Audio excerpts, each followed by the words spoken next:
Olá, jovem jurista, aqui é o professor Ronaldo Bastos e hoje eu quero trazer para vocês mais uma decisão da Corte Interamericana de Direitos Humanos envolvendo o Brasil, a segunda decisão, que é o caso Nogueira de Carvalho versus Brasil, que foi julgado lá em 2006.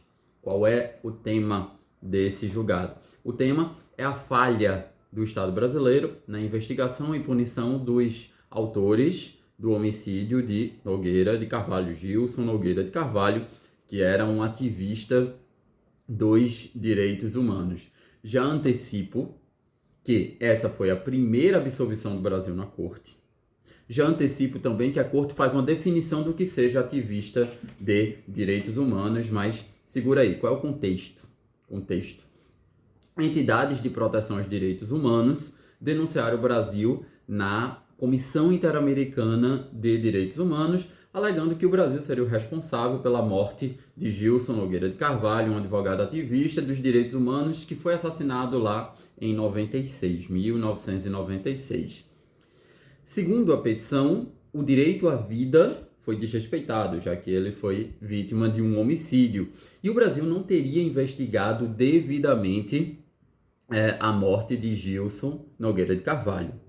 Como defesa, o Estado brasileiro argumentou que o único acusado tinha sido absolvido no Tribunal do Júri em 2005. A Comissão Interamericana, no entanto, não aceitou essa justificativa do Estado brasileiro e denunciou o Brasil à Corte Interamericana de Direitos Humanos.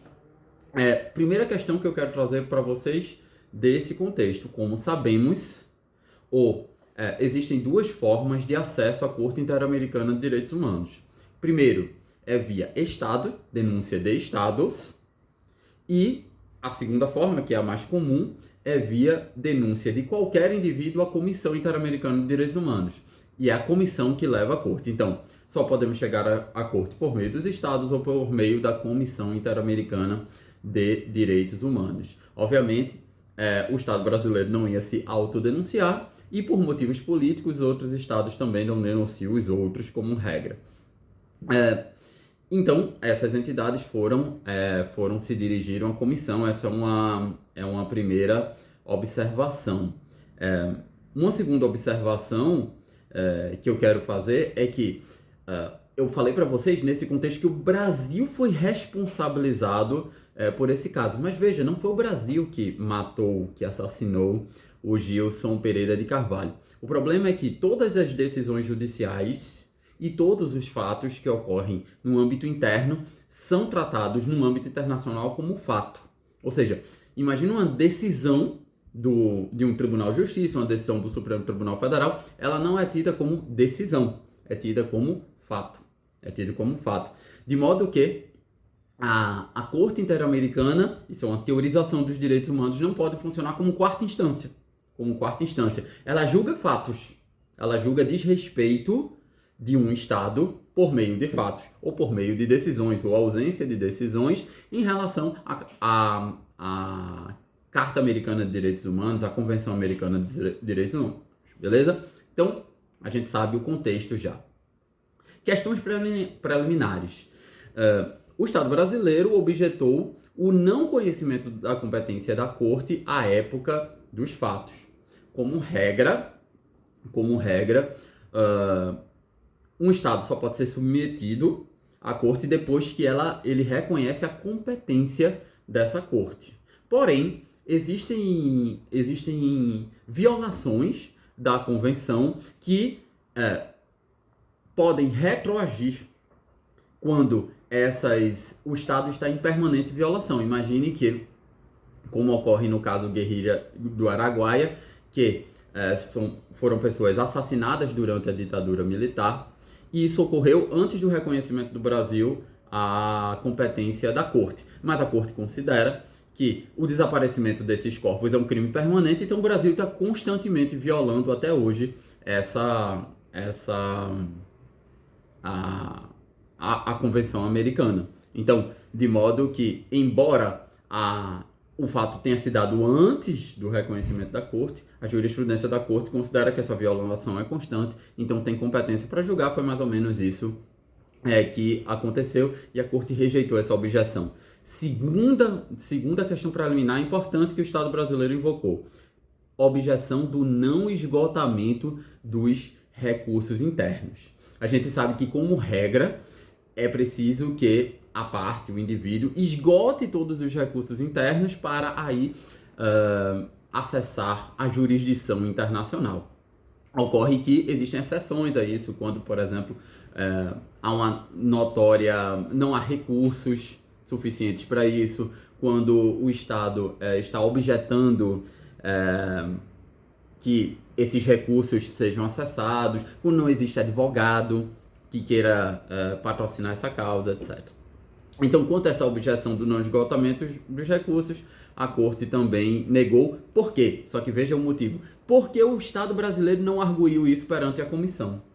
Então, veja como é importante para a defesa do ente, no caso da República Federativa do Brasil, que essas preliminares sejam arguídas perante a comissão, para que possam ser novamente arguídas perante a Corte. Beleza? No mérito, como eu disse para vocês no início, foi a primeira absolvição do Brasil. Então, no mérito, a Corte não reconheceu a violação dos direitos à proteção, artigo 8º da Convenção, dos direitos às garantias judiciais, artigo 25 da Convenção, e arquivou o feito. Qual foi a justificativa? A justificativa é que o Estado brasileiro não teria falhado nas investigações, tendo tomado todas as medidas cabíveis, já que processou um dos autores do assassinato, do homicídio, no Tribunal do Júri, que é o órgão competente para julgar crimes dolosos contra a vida, e o indivíduo foi absolvido. Então, o Estado brasileiro não foi desidioso. O Estado brasileiro não deixou de investigar, não deixou de punir. Acontece que a Corte não pode dizer que a punição foi inadequada nesse caso, já que o Estado brasileiro seguiu o procedimento e no júri o acusado foi absolvido. Trago 2 pontos que merecem a atenção de vocês nesse julgado. Primeira absolvição do Brasil na Corte. Eu volto a tecer mais comentários acerca do mérito. Veja, o que é que disse a Corte? A atuação da Corte Interamericana para determinar que um Estado investigue, processe e puna os responsáveis por violação de direitos humanos encontra limites. Não compete à Corte substituir a jurisdição interna. Para estabelecer medidas específicas que ela julga mais eficazes. Porém, apenas constatar se foram ou não violadas obrigações internacionais do Estado.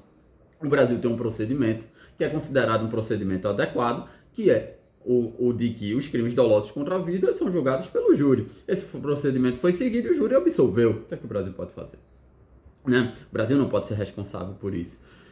E a Corte finaliza: o Brasil cumpriu com sua obrigação de investigar e processar, sendo que a punição não foi possível pela decisão absolutória do júri. Ok? Ponto 2 que merece destaque para eu finalizar esse vídeo para vocês. Primeiro caso de violação de direitos humanos de defensores dos direitos humanos. Defensores de direitos humanos. E eu trago o conceito. O que é o conceito de defensores de direitos humanos para a Corte Interamericana? Vejam lá. Todos os indivíduos, grupos e órgãos da sociedade que promovem e protegem os direitos humanos e as liberdades fundamentais universalmente reconhecidos. Esse é o conceito de direitos humanos. Se você chegou até aqui nesse vídeo, espero que você tenha gostado desse comentário, dessa explicação sobre essa decisão da Corte. E eu deixo aqui o link para o texto no blog, onde você vai ver um resuminho para você otimizar os seus estudos, beleza? Aqui é o professor Ronaldo Bastos. Curta, compartilhe, encaminhe para os amigos e continue aqui no canal. Até uma próxima. Tchau!